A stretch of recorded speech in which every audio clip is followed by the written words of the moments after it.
시청자 여러분 안녕하십니까? 여러분을 위한 NTVC 뉴스 지금 시작하겠습니다. 우크라이나 러시아 전쟁의 향방이 장기화되는 지금 나토에서 한국 붙잡기에 나섰습니다. 옌스 스톨텐베르그 북대서양조약기구 사무총장이 직접 방문해 대한민국의 도움을 촉구한 것입니다. 특히 교전 국가의 무기 수출을 금지한 정책을 선회한 전례를 강조하면서까지 한국의 무기 지원을 역설했습니다.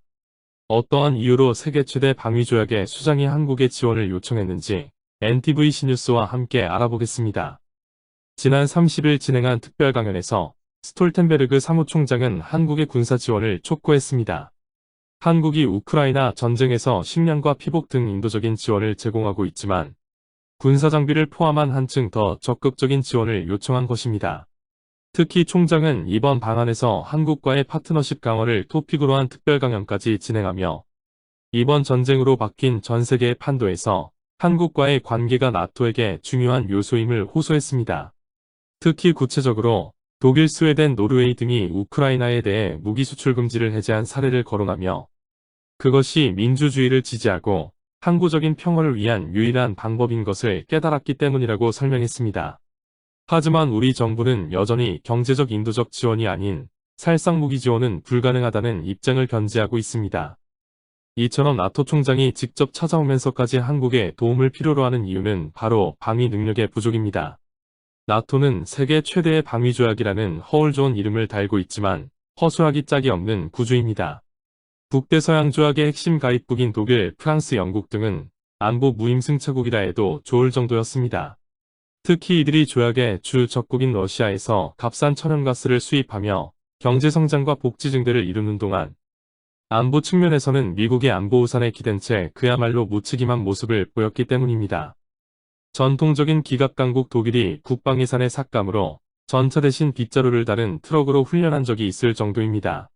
도널드 트럼프 미국 전 대통령이 나토 회원국들을 겨냥해 안보 무임승차라고 비난한 것도 이 때문입니다.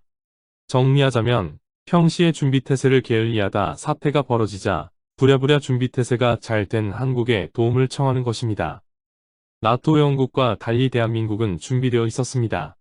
한국은 건국 이래로 수십 년간 주적 북한에 대한 경계를 늦추지 않았고 2000년대 초반부터 이미 북한에 대한 확고한 군사적 우위를 차지했다고 평가받았음에도 불구하고 육군은 중국, 해군은 일본을 잠재적 적국으로 설정해 준비태세를 게을리하지 않았습니다.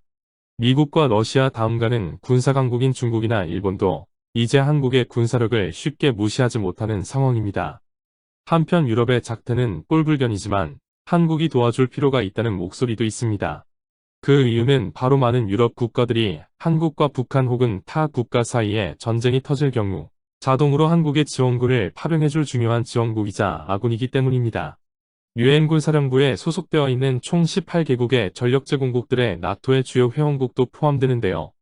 이 나라들은 한국에서 전쟁이 재발하면 자동으로 즉각 군대를 파병한다는 워싱턴 선언문에 서명한 나라들입니다.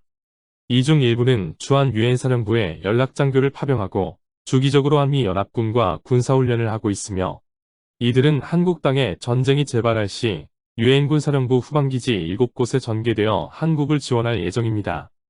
아직 이에 대해 공식적인 논평을 내놓지는 않았지만 미국 역시도 한국의 군사적 지원을 희망하고 있습니다. 미국 버지니아 군사대학은 미국이 전 세계에 걸친 광범위한 안보 우산을 유지하는 것에 부담이 큰 만큼 한국과 같은 핵심 동맹국들의 도움이 필수적이라고 분석하기도 했습니다. 다만 미국은 나토와 우크라이나의 군사적 지원 요청과 관계없이 한미동맹은 굳건할 것이라 공언한 바 있으며 나토 역시 한국, 일본, 인도 등과 긴밀히 협조해 중국과 러시아에 대한 포위망을 구축하는 등 고려할 요소가 많습니다. 확실한 것은 굶주리고 침략받던 시절과는 달리 이제 한국은 그 누구도 무시할 수 없는 군사 강대국이 되었다는 사실입니다. 침략받고 전쟁에 휩싸여 있던 약소국 시절부터 자유세계 전체가 한국의 군사적 도움을 희망하는 오늘까지 강력하고 힘있는 대한민국을 만들어낸 모든 국민들의 노력이 다시 한번 빛나는 이유입니다. 지금까지 NTVC 뉴스였습니다. 시청해주셔서 감사합니다. 시청자분들의 댓글, 좋아요와 구독은 뉴스 제작에 큰 힘이 됩니다.